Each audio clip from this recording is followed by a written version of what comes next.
Hi everyone, this is a quick update to the use of the new Google Forms custom theme editor in Google Drive. So earlier this September 2014, Google released a product update for Google Forms that now allows you to create custom form themes and then share those themes with other forms in your Google Drive. So I want to walk you through how to get access to the custom themes editor and also give you some notes about when you can expect those in your own Google Apps for Education suite. So one thing to note, if you go to New and you go to Forms and you create a new form and you click the Themes editor or Change Theme at the top and you don't see what I'm seeing here in this tutorial over on the right, the Themes editor, then this particular option has not been enabled or has not been released to your Google Apps domain at this point. So I'm linking to a support article on Google that will show your apps administrator how to enable the rapid release or traditional release of these kinds of updates and services within your Google Apps domain. So if updates are not turned on or these particular features are not turned on within your apps domain, your apps administrator will have to do that for you. Even if it is turned on, you may have to wait a couple of weeks before these releases are propagated to your own domain. So just keep that in mind, that if you have the releases turned on, but you don't yet see the Forms editor like I do over here on the right, just keep waiting, it'll be there eventually. If you do have a personal Google account, you will see these updates relatively quickly. The releases in general are pushed out to Apps for Education users a little bit further down the line. So that being said, let's go ahead and take a look at our new form, and all the same features are available as in many of the other tutorials here in this course. So I want to specifically look at the Forms theme editor in this particular quick update. So as from before, you have a brand new form here, one default question, and then a form title. So I'm going to go ahead and call this something like sample form or basic form. New theme, and I'm going to click OK. Now the nice thing about the themes editor is that it allows you to customize a theme with images and colors and fonts, but what's also nice is that it allows you to build a forms template. So if you're a school and you want to use a logo or a letterhead at the top of your forms and then share that form out, other teachers could use that as a form template and copy that theme onto the forms that they deploy to parents or to students, keeping in line with any branding initiatives that your school might have. So let's take a look at how that's done. So first I click the Change Theme button here at the top to bring up the Themes panel. And then I'll choose the basic theme, but in this case I'm actually going to choose the Customize button located right below the basic theme name. Now for you WordPress users, you might see this menu as something that looks very similar. In WordPress, you have the option to customize themes in a very similar way. I'm going to start at the top and just sort of work through each one of these and look at how they change the form. So the header image is what will appear in this block here at the top. If I click Choose Image, I've got a lot of options like I do in other Google Apps products. I can choose any images from Google's bank of imagery, or I can upload a file or pull images in from my Picasso web albums or from my Google Drive files. I'm going to just pick one of these images from this list. This kayak one looks nice, so I'll pick that one and then click Select.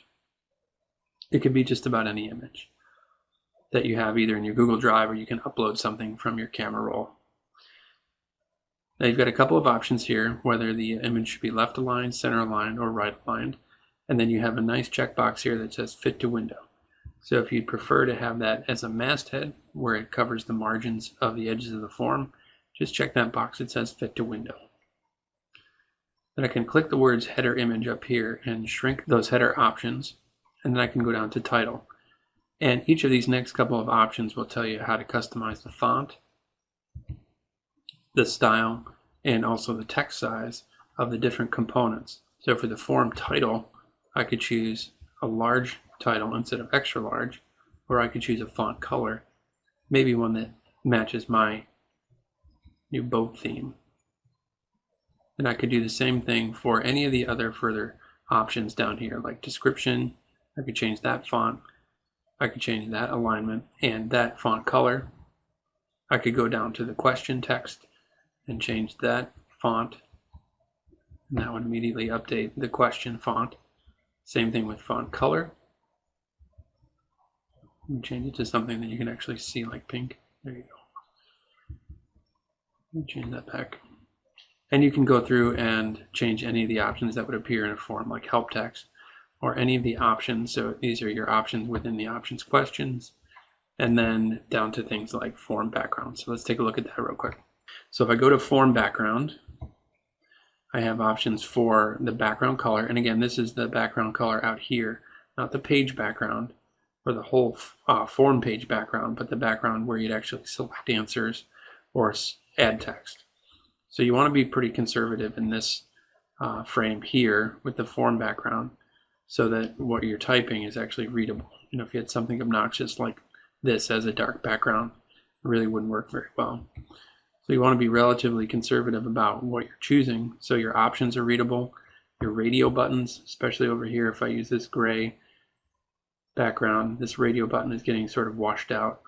So you want to be a little bit conscious of who's going to be filling in your form and make sure those options are readable and understandable. Checkboxes are available and radio buttons are all able to be clicked. And page background gives you a little bit more customization, that you can do the same thing with your page background as you did with your header. That is, take a web screenshot, add an image by URL, upload something, bring it in from your albums or your Google Drive. So I'm just going to grab one from my web albums here.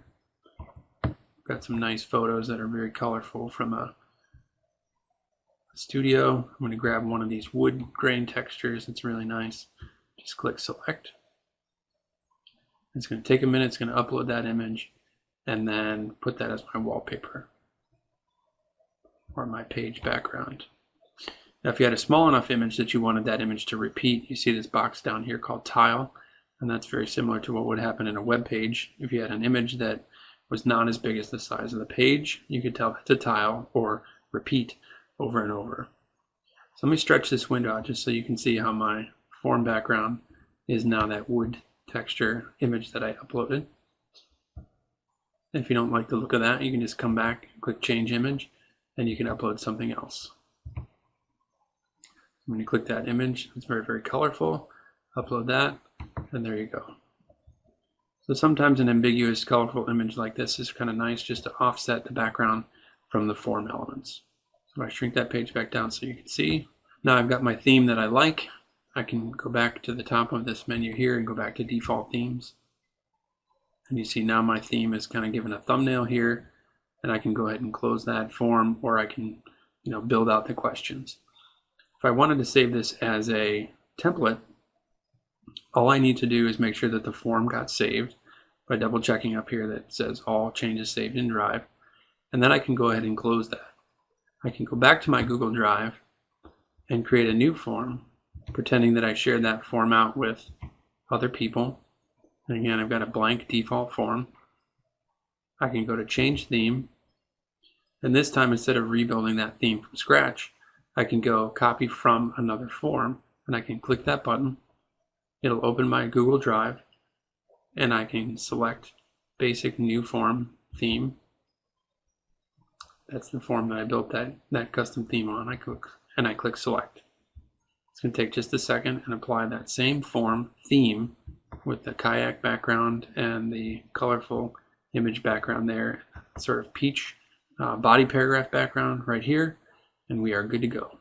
So then I can title this something else and move on to editing my questions. So as you can see, you could take a custom form template, save it, and then share that form out with others, and then they can apply it with their themes. So using the themes editor is very easy. It's very helpful in a way to customize your own themes for deployment to your students or your parents, or within your school to follow some different branding guidelines that your school might have. So I hope you found that helpful. Enjoy making your own custom themes in Google Forms.